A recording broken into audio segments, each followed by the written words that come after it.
Hola chicos y chicas, un gusto saludarles. Mi nombre es María Aguirre, soy licenciada en Educación, Mención, Orientación. Soy experta en lo que es conducta infantil y dificultades de aprendizaje.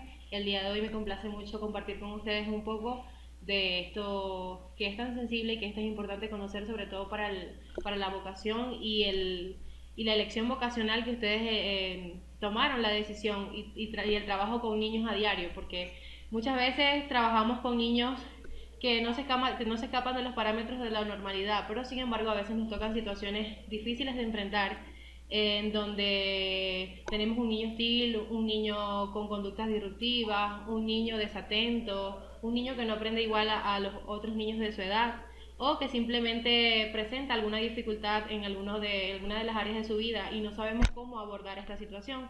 El curso de intervenciones psicopedagógicas ante conductas disruptivas les va a servir para aprender tips y herramientas ante estas situaciones y que ustedes puedan salir airosos como profesionales, siempre y cuando respetando los límites de los profesionales y haciendo las remisiones pertinentes a los especialistas en cada área.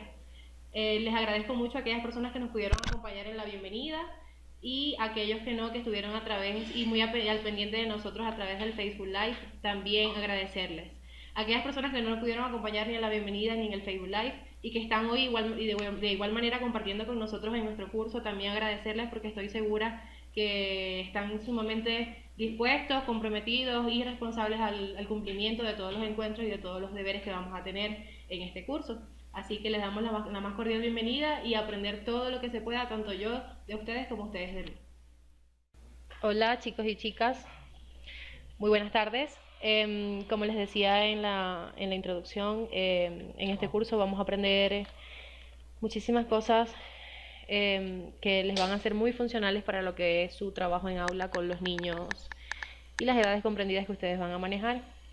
Realmente sí me gustaría que todos pues se comprometieran, que siguieran la secuencia, que cumplieran con los deberes y las responsabilidades que nosotros asignamos para poder alcanzar los objetivos del curso y así aprobar satisfactoriamente con su certificado. Vamos a conocer brevemente lo que es nuestra Confederación Ecuatoriana de Profesionales Universitarios, aunque para aquellas personas que nos acompañaron en la bienvenida ya tienen conocimiento de ello. Como misión tenemos educar con innovación basada en las nuevas tecnologías, con una alta competitividad en el mundo globalizado laboral. De visión tenemos la calidad de educación de nuestros profesionales se basa con liderazgo humano y de servicio ocupacional responsable en beneficio de la solidaridad de la sociedad. Muy bien, esto como conocimiento de lo que es nuestra confederación. Están siendo hoy bienvenidos a nosotros. Espero pueda y sea de su agrado su estadía y su aprendizaje.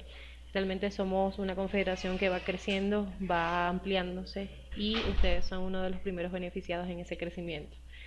Como les dije, soy capacitadora, soy licenciada en Educación, Mención, Orientación. Mi nombre es María Aguirre y bueno, ya tengo algo de experiencia en estos temas infantiles, así que aprovechar al máximo todo lo que podamos aprender. A ver chicos y chicas, es importante primero conocer un poco de lo que es la historia y antecedentes de los trastornos de la conducta o en su defecto de las conductas disruptivas, aunque más adelante vamos a conocer la diferencia entre lo que es conductas disruptivas y lo que lo diferencia de los trastornos de la conducta. Vamos a conocer un poco y a decir que la niñez se reconoce en psiquiatría como un periodo de vulnerabilidad y plasticidad en el desarrollo progresivo hacia la personalidad adulta. Anteriormente, en la mayoría de los textos de psicología y psiquiatría, los trastornos que afectan a la niñez y a la adolescencia se presentan por separado de los trastornos propios de la adultez. Hoy en día se dice que muchos de los trastornos mentales en la adultez tuvieron su inicio en la infancia. Así que todavía existe esa incongruencia en los textos de psicología que nos llevan a pensar que muchos de los trastornos que hoy en día sufren los adultos comenzaron en la niñez y entonces nos lleva a cuestionarnos y a hacernos la pregunta, ¿dónde estaban esos niños que tuvieron esos indicadores y no nos dimos cuenta en el aula? ¿Por qué pasa esto? Porque no teníamos el conocimiento para detectar los indicadores en el momento oportuno. Hoy por hoy se toman tantas previsiones y se brinda tanta información a los docentes en estos temas tan sensibles como lo son conductas disruptivas, trastornos de aprendizaje, trastornos de conducta, para en todo caso identificar, diagnosticar y tratar a tiempo y evitar trastornos mentales futuros en la adultez. Muy bien. No sé si ustedes en algún momento escucharon sobre los experimentos realizados por el ruso Iván Pavlov. Él utilizó mucho los experimentos de reflejo condicionados y trabajó mucho con lo que fue con los perros. Él aportó muchos conocimientos en lo que es la ciencia del comportamiento. Él nos demostró de que el comportamiento sí es modificable a través de técnicas de modificación conductual que si se utilizan de manera adecuada va a dar resultados positivos y podemos de alguna manera conseguir la conducta deseada o eliminar las conductas indeseadas. Él quería demostrar que se puede condicionar respuestas entrenando a un ser vivo para que reaccione de forma automática ante un estímulo repetitivo. En un principio hacía sonar una campana antes de alimentarlos, me refiero a los perros, y así los condicionó a relacionar dicho sonido con la acción de comer. Una vez establecido ese patrón, Pavlov se concentró en la segunda parte del experimento.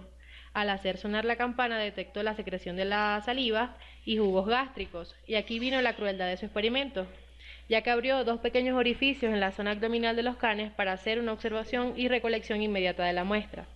Así pudo demostrar que el solo sonido de la campana activaba el sistema digestivo de los perros. Sin necesidad de presentarles el alimento, solo bastaba con ese estímulo auditivo con el que entrenó a los perros, aunque faltara el estímulo del alimento. Finalmente, y en la última parte del experimento, cortó las conexiones entre el sistema nervioso y gástrico. Al hacer sonar la campana no se secretaron jugos estomacales, demostrando que dicha acción estaba ligada a lo psicológico controlando lo biológico. Gracias a los resultados de este experimento de este ruso llamado Iván, la ciencia del comportamiento adquirió un nuevo conocimiento. Y es por ello que hoy en día esto fue aplicado sobre todo a la medicina, a la psiquiatría, para luchar con fobias, depresiones graves, psicosis y desórdenes del estrés postraumático. Eso más o menos es importante que conozcamos alrededor de lo que es la historia y antecedentes de los trastornos de la conducta para poder entender muchas de las conductas que vamos a estudiar más adelante. Muy bien. También tenemos lo que son historias y antecedentes de los trastornos del aprendizaje o de las dificultades de aprendizaje. Cuando yo al inicio organicé este curso, si bien es cierto, yo creo que muchas recuerdan, se abordó desde la visión de los trastornos, de la conducta y del aprendizaje. Sin embargo, luego analizando como profesional me pareció sumamente sensible tocar este aspecto, puesto a que somos profesionales de la docencia y no de ayuda. Lo que quiere decir es que no tenemos el derecho o no tenemos el permiso profesional para hacer algún diagnóstico y de esta manera tratar alguna posible alteración de la conducta o del aprendizaje porque no tenemos la licencia. Únicamente podemos identificar algunos indicadores y hacer diagnósticos presuntivos y remitir a los profesionales especialistas y que están calificados para esto. Es por ello que luego se cambió el título a Intervenciones psicopedagógicas ante conductas disruptivas y dificultades de aprendizaje. ¿Por qué? Porque este curso les va a enseñar a ustedes a dar pequeños toques en esas conductas que son inapropiadas porque no acatan normas, porque no acatan reglas, porque desafían a la autoridad y no son vistas como trastornos como tal. ¿Y por qué dificultades de aprendizaje y no trastornos de aprendizaje? Porque en las dificultades de aprendizaje nosotros vamos a poder regular aspectos que sí están en nuestro alcance. Por ejemplo, aquellos niños que no tienen una escolaridad regular porque no asisten a clase, obviamente esto interfiere en su aprendizaje, o porque tienen un estilo de aprendizaje diferente al resto, utilizan un canal de aprendizaje diferente al resto de los niños. Estas son situaciones que podemos regular. Ahora bien, cuando el niño presenta indicadores de posibles trastornos de aprendizaje, es importante que como profesionales sepamos identificar estos trastornos, hagamos un diagnóstico presuntivo y los enviemos a los profesionales expertos en este tipo de situaciones. Lo que les recomiendo hasta ahora, chicos y chicas, es que por favor respeten los límites profesionales y no caigamos en el tema de hablar de trastornos ante algún representante o ante personas que no son competentes, porque realmente no es ético. Nosotros hablemos únicamente de conductas inapropiadas o conductas disruptivas y de dificultades de aprendizaje. Muy bien. En lo que se respecta a historia y antecedentes de los trastornos de aprendizaje, el término problemas, trastornos o dificultades de aprendizaje se empezó a acuñar alrededor del año 1800. según algunos investigadores. Hoy por hoy se dice que las dificultades de aprendizaje son situaciones en donde el niño no aprende a un mismo ritmo a otros niños de su edad. ¿Qué quiero decir con esto? Que es importante que ustedes como docentes identifiquen el ritmo en el que aprenden los menores, puesto a que no todos aprendemos de la misma forma. Algunos tenemos ritmos de aprendizaje diferentes y con esto no quiere decir que el niño sea menos inteligente o que tenga alguna condición. Únicamente hay que saber identificar qué estilo de aprendizaje o si estamos fallando en algo en lo que es la enseñanza y aprendizaje. Para poder definir qué son como tal las dificultades de aprendizaje hay que tener esto bien en claro. En un aula cualquiera de niños sanos dotados de una inteligencia dentro del rango de la normalidad, nos encontramos con distintos tipos de niños.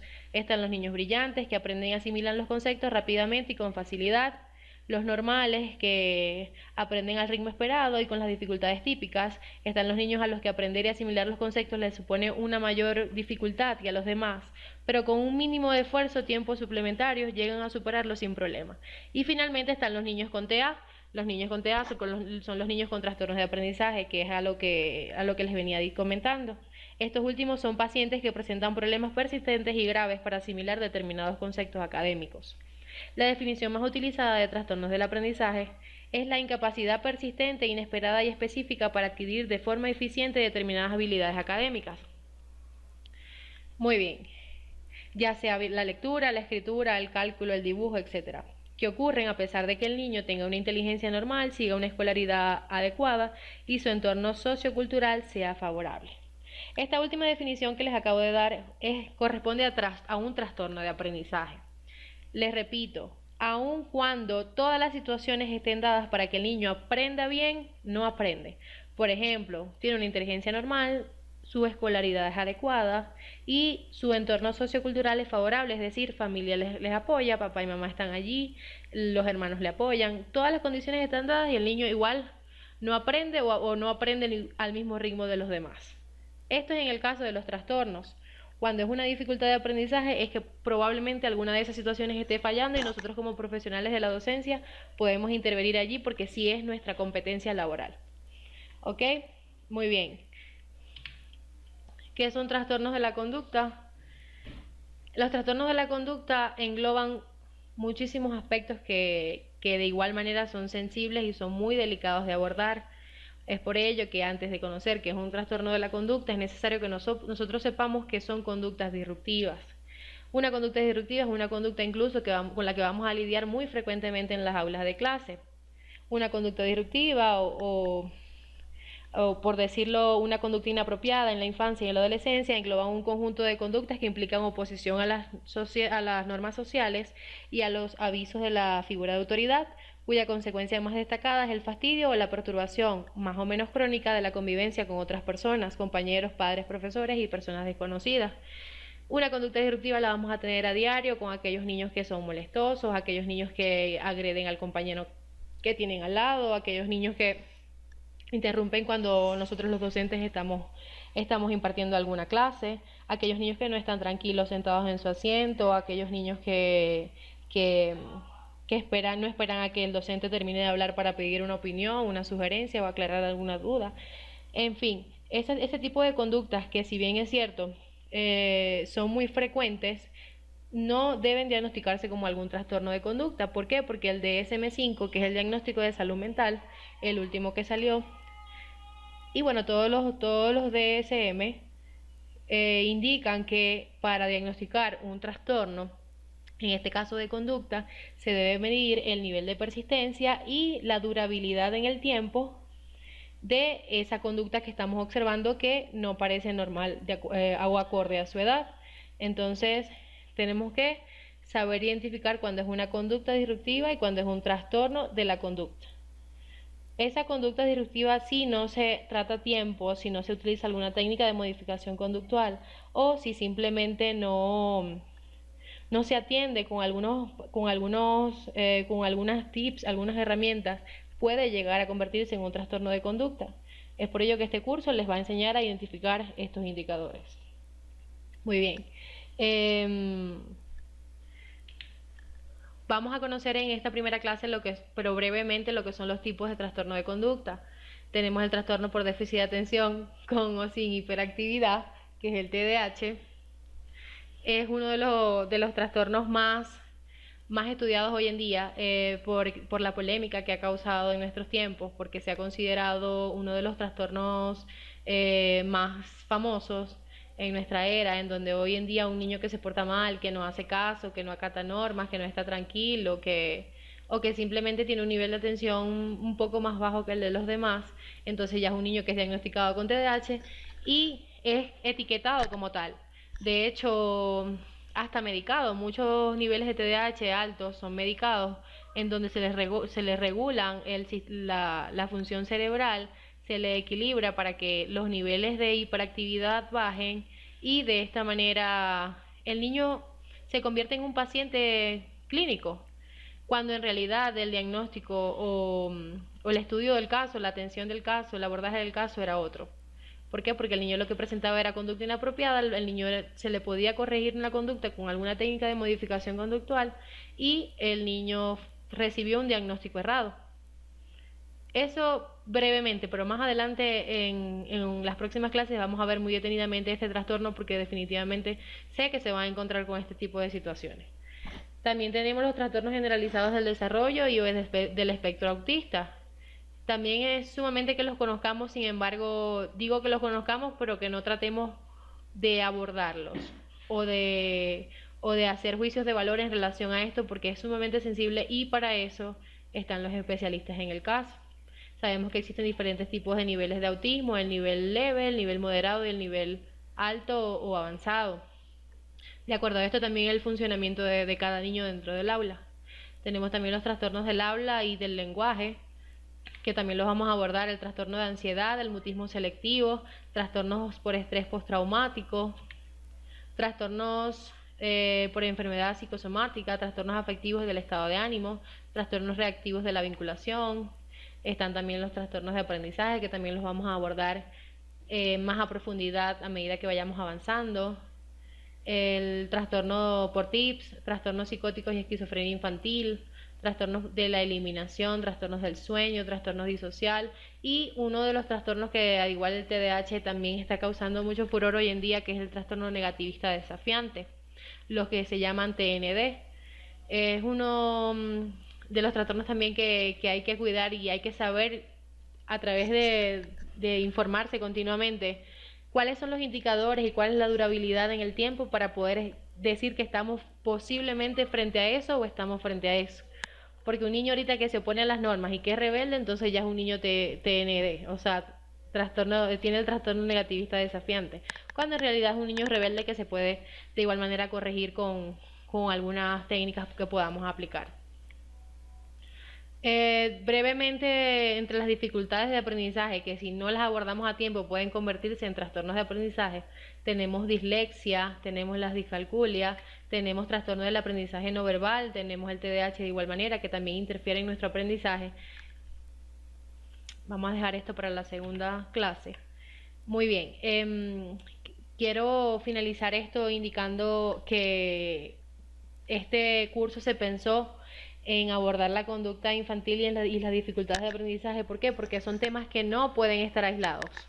Es decir, aquel niño que tenga alguna dificultad en la conducta, que presente conductas inapropiadas, que presente conductas anormales de acuerdo a su edad, que le estén interfiriendo en su desarrollo evolutivo normal, que le estén interfiriendo en las diferentes áreas de su vida, es un niño que indudablemente va a desarrollar dificultades de aprendizaje, es un niño que no va a aprender al ritmo de los otros niños, es un niño que no se va a concentrar, es un niño que va a entorpecer incluso los métodos de enseñanza y aprendizaje que la docente o el docente haya planificado para las clases. Muy bien, espero que la primera clase haya sido realmente provechosa. Es muchísimo lo que tenemos que trabajar y abordar en estos temas. Sin embargo, es importante primero que ustedes conozcan de dónde viene todo esto, cuál es la historia, cuáles son los antecedentes de estas conductas, de estos trastornos, cuáles son los principales tipos de trastornos, porque de allí vamos a partir para las próximas clases. Me gustaría, chicos y chicas, en la medida de lo posible, que por favor cumplan con el deber que les voy a asignar. estuve investigando sobre algunos cuentos infantiles.